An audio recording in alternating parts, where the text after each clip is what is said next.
Welcome back to another rescue mod. We're a firefighter in this modification that allows you to be a paramedic, firefighter, or work with the Coast Guard.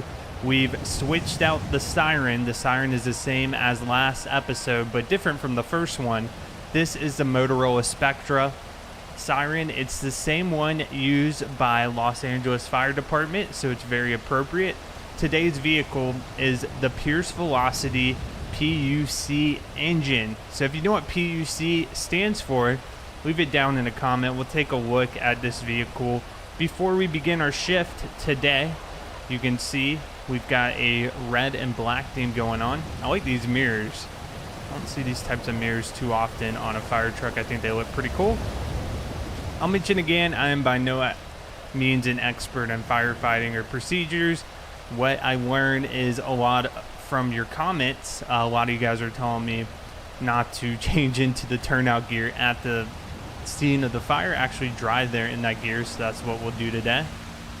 We've got some gauges and pumps there on the side. We've got two flags on the back, American flag and this red and black flag. Kind of looks like the thin blue line flag for police, but it's red for fire. Maybe that's what it stands for. You can see there on the back. I don't think this fire truck has a ladder on it.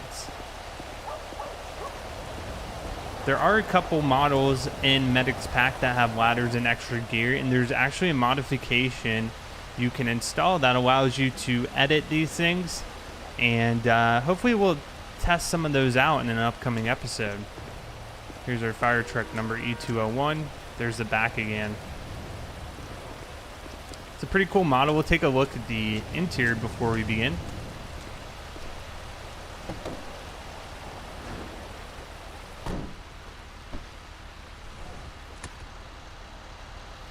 All right, so here's the interior. A little strange setup with the steering wheels, but you can see our radio. We've got all of the toggles for lights and sirens. We've got headsets for, it appears, almost every seat. I think these first four seats have headsets and the back do not. Seats appears to be about 6 up here. Good number. Unfortunately, we do have to arrive at the fires ourselves. We can call in backup, though, if we need additional help. All right, I'm just going to pull it out. It is raining a little bit, but I want to let you guys see what it looks like with the lights on.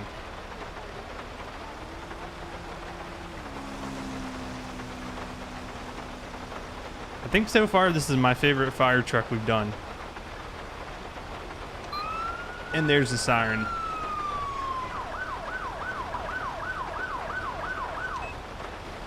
All right, so we're gonna go ahead, get on duty here, and we're gonna wait for a call out. Ladder 39, respond to a vehicle fire. Address is Conquistador Street. All right, we're just getting a call out of a vehicle fire on Conquistador Street. Head to the scene and see what's going on. Looks like we're about 2 miles away from the scene. I got a lot of slack last time for my driving. I mean, you have to be considerate that we're in a fire truck. We just can't blow through intersections. It really is not safe. However, of course, time is of the essence. We don't want to take all day to get there. So it truly is a balance of driving between the two different styles. And also, if AI could get out of our way, that would help us out quite a bit. Also, the fire truck is not that fast. Guys, keep in mind this is a big truck, essentially, that's holding a lot of water most of the time. All right, we're taking the curb.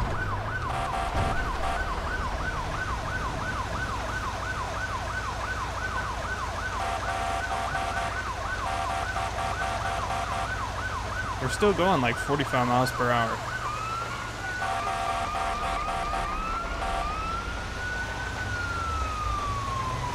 Also, conditions are wet out. Makes the driving a little more slick. What are your thoughts on this fire truck? You guys like it, or you prefer the one we used the other day? That one was pretty cool too.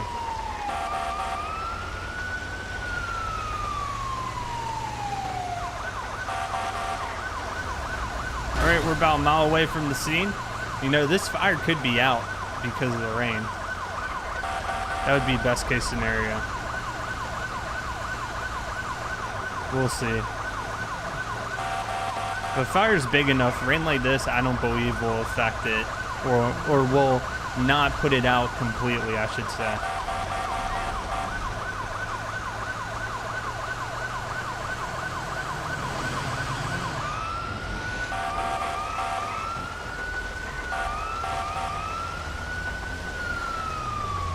You also notice the game is not nearly as laggy if we're not running LSPDFR. I'm still running a Rage plugin hook to get the custom EEP firefighter outfits, but when we're not running LSPDFR, the game runs so much more smoother.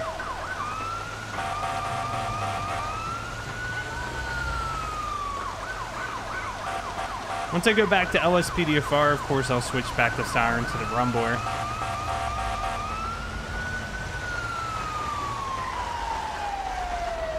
And almost lost it there on that turn.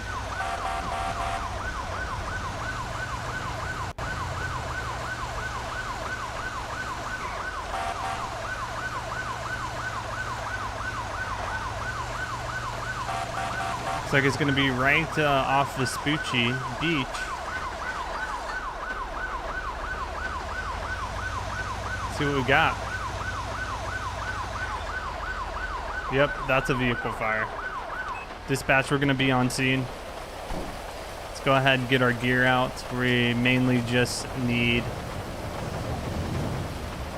the fire extinguishers. And let's put the sucker out. Ladder 39, show me on scene. Oh my gosh.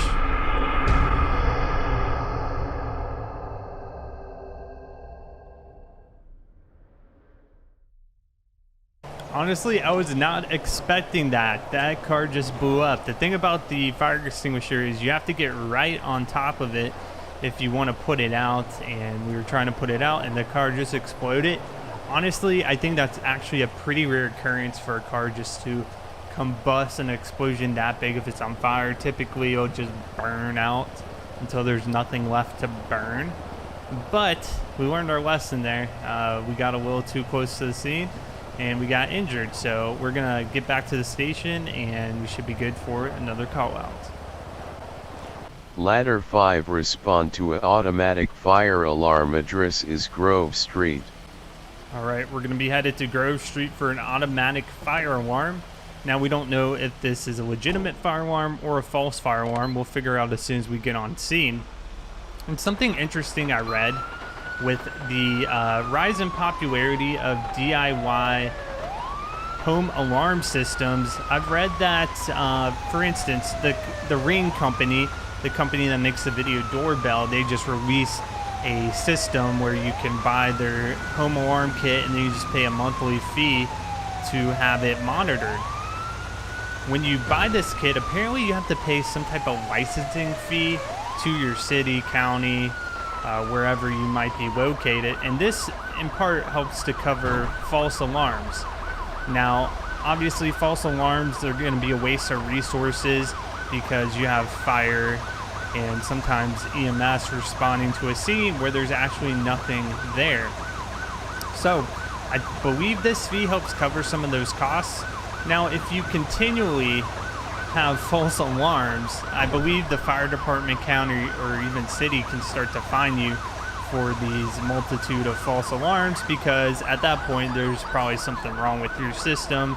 You're kind of becoming a repeat offender. But I just thought that was interesting. I had no idea you had to pay alarm fees to set up an alarm, and I had no idea what it covered. So we'll see if that's the case today, if it's a false alarm. Hopefully it's not. Well, I guess, I don't know. You hope it's not a false alarm because you're responding, but you kind of hope it's a false alarm, or at least nobody's in the building, because there actually could be a building on fire. Is this a gas station? Let's see. It's one of these buildings. If it's a gas station, we are not gonna get close to the pumps. Could be inside the gas station. All right. We're going to be on scene dispatch. Let's see what's going on. I'm going to grab my fire extinguisher out. There's no hose or anything, unfortunately. We just have access to the fire extinguisher. And that's because Rescue Mod V has not been updated in a very, very long time. It's kind of laid the base down for the modification, but it hasn't been expanded upon. Ladder 5, show me on scene. Alright, we're going to check this out here, see if there's anything actually on fire. Like I said, this was a automatic fire alarm, could be a false positive. But we still need to go in our gear anyway. Oh yeah, this back office is definitely on fire. Let's try to put this out.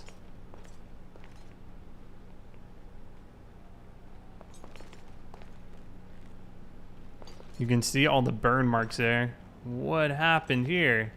Somebody dumped gas or something? I'm wondering how this fire actually started. Alright, we're just going to douse everything. There's actually a fire extinguisher right there by the rear entrance. Okay, let's see if there's anything else that's catching. Well, so it was a legitimate alarm. Luckily, nobody was in the building, or if they were able to evacuate. I'm going to go around to the back side of the building where that fire started just to make sure nothing else is occurring back there.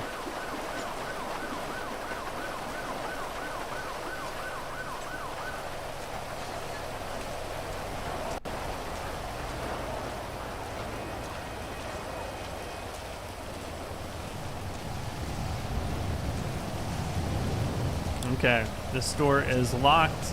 I don't see any evidence of a fire that occurred out here. So it was mainly just in that kind of isolated area where the office was. Very interesting. I'm just glad it did not get to the gas pumps, because if those gas pumps catch on fire, it's going to be a very, very bad scene for us. So we'll go ahead, put up our equipment, and head back to the station. I'm going backing into the station here. That's going to conclude today's episode. I hope you guys enjoyed it. As always, leave me some feedback. We'll keep these episodes relatively short, and we'll continue to switch out the fire equipment. I like to do that. I think it's pretty fun. Thank you guys for watching, and I'll see you on the next episode.